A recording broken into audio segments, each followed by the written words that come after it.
आत्मा क्या है, इस विषय में शब्द शक्ति किसी काम की नहीं है, क्योंकि आत्मा में न शब्द है, न अज्ञान है, न अभिमान है।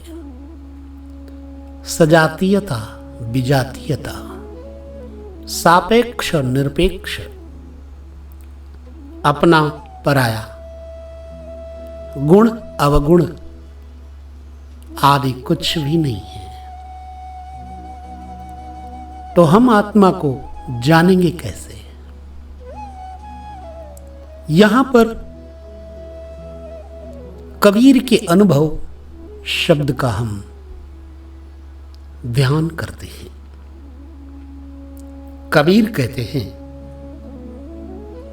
कि कबीरा आत्म ज्ञान की जो कोई पूछे बात, ज्यों गूंगा गुड़ खाए के किस मुख गावे स्वाद। अर्थात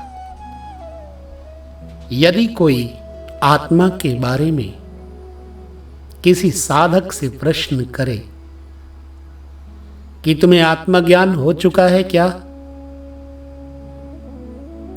यदि उसको आत्मज्ञान हो चुका है तो बोलेगा कैसे? क्योंकि आत्मा शब्द से परे है, ज्ञान और अभिमान से परे है। जब ज्ञान नहीं है, अज्ञान नहीं है, अभिमान नहीं है, शब्द नहीं है, तो अनुभव कैसा? और जहां अनुभव है वहां आत्मा कैसा? क्योंकि अनुभव जिसको होता है उसके अंदर अभी समाधि नहीं, और जिसे समाधि है उसके पास शब्द और प्रश्न कैसा? ना कोई प्रश्न है, ना कोई जवाब है। वहां तो सिर्फ नितांत शांति है, समाधि है। तो आत्मज्ञान के बारे में जिस प्रकार से गूंगा नहीं बता सकता, उसी प्रकार से आत्मज्ञानी को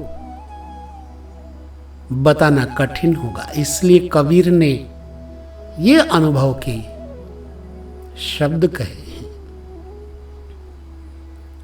आत्मा, इसका अनुभव गुरुगम्य है, जिसमें न आदि है, न अंत है, न सत्य है, न असत्य है, जीवन मृत्यु, पाप पुण्य, स्वर्ग नरक, बैकुंठ आदि सोपानों का भी शून्यत्व ही हो जाता है। आत्मा को जानने के लिए विवेक का, सत्संग का आश्रय लिया जाता है। जब अज्ञान समाप्त होता है तो आत्म पथ का मार्ग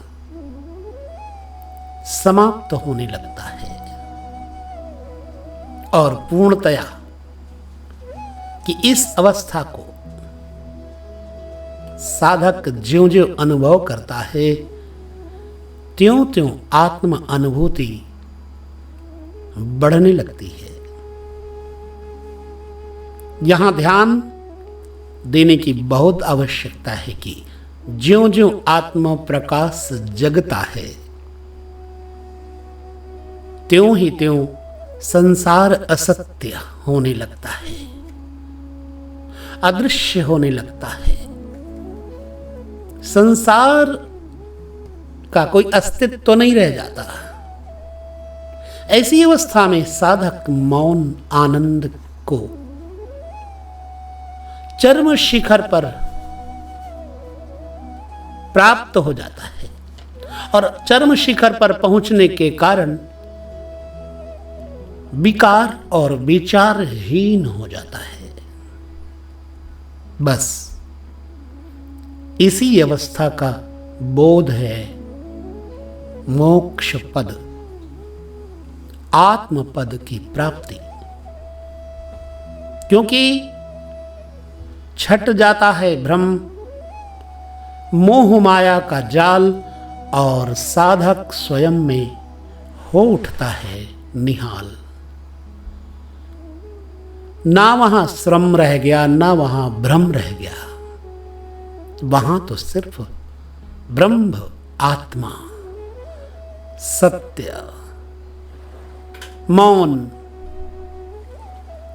ये सब होने के कारण उसे सब जगह आत्मा, ईश्वर, परमात्मा दिखने लगता है, और साथ ही साथ वो भी साधक आत्मस्वरूप हो जाता है। अतः आत्मा के बारे में जान पाना किसी के बस में नहीं है। यह मार्ग सिर्फ गुरु कृपा से ही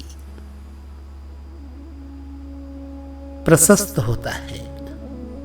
ये मार्ग गुरु के आशीर्वचनों से, गुरु के ज्ञान गम्य शब्दों से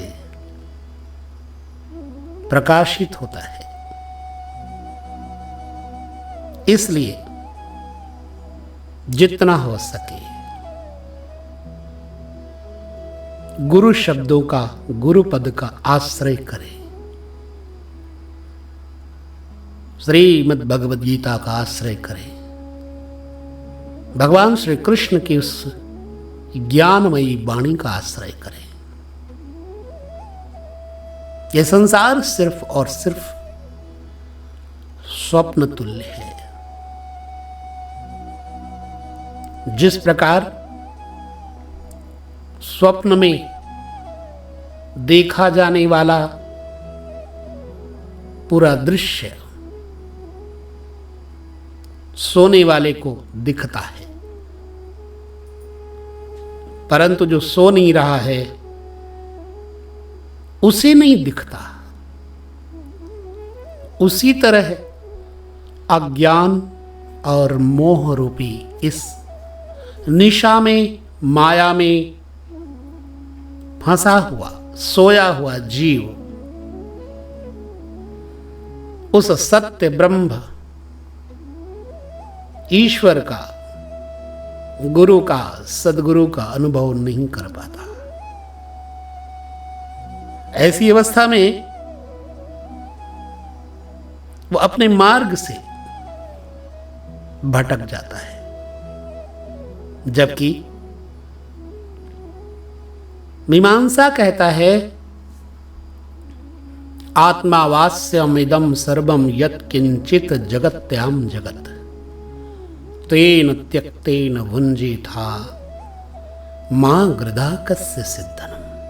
अर्थात यह समस्त दृश्य प्रपंच आत्मा का विलास है।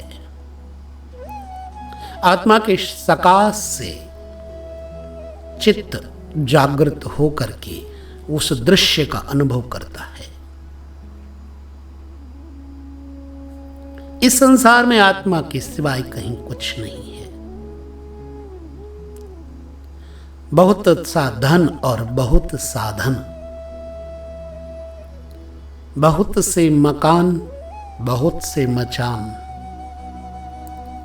वाहन, गाड़ी, मोटर, हवाई जहाज आदि के इस भ्रम जाल में, बड़प्पन के मोह में, अभिमान में फंसा हुआ ये मनुष्य प्रपंच के इस गर्त में इतना ज्यादा सन जाता है कि उसे आत्मबोध नहीं हो पाता। ऐसी अवस्था में वो संसार को सत्य मान बैठता है।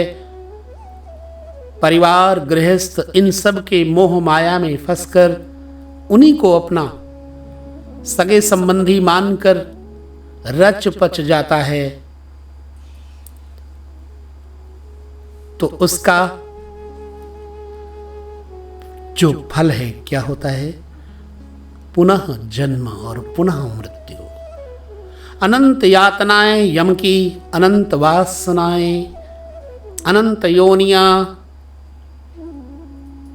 और इसी तरह से वो अपने आत्मा स्वरूप को भटक जाता है और 84 के चक्र में पड़ करके आत्मा का आनंद लेने से परे हो जाता है। आत्मा ही सब कुछ है, आत्मा ही परमात्मा है। जीव आत्मा का प्रतिबिंब है और आत्मा परमात्मा का प्रकाश है। जिस प्रकार से एक चिंगारी अग्नि से बिछड़ करके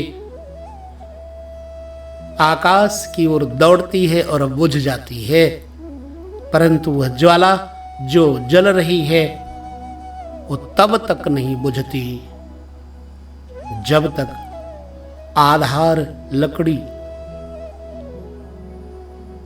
शेष रहती है। उसी तरह से चिंगारी आग की है, पर आग से है, आग में ही उसका विलय हो जाता है। जिस प्रकार पानी की एक बूंद समुद्र में मिल जाने के बाद विलीन हो जाती है, उसी तरह से अज्ञान जब सिमट जाता है, गुरु शब्दों से कट जाता है अज्ञान, तो ज्ञान की अवस्था में वो जीव भाव आत्म स्वरूप हो जाता है और वही आत्मा अत्यंत गुरु कृपा से शुद्ध होकर के बिंबित हो जाता है साक्षात परमात्मा। यही है मोक्ष पद, यही है पूर्ण शांति, यही है मुक्ति। अतः क्यों न हम इस आत्म मार्ग का आस्वादन करें, रस लें। ओम शांति शांति शांति।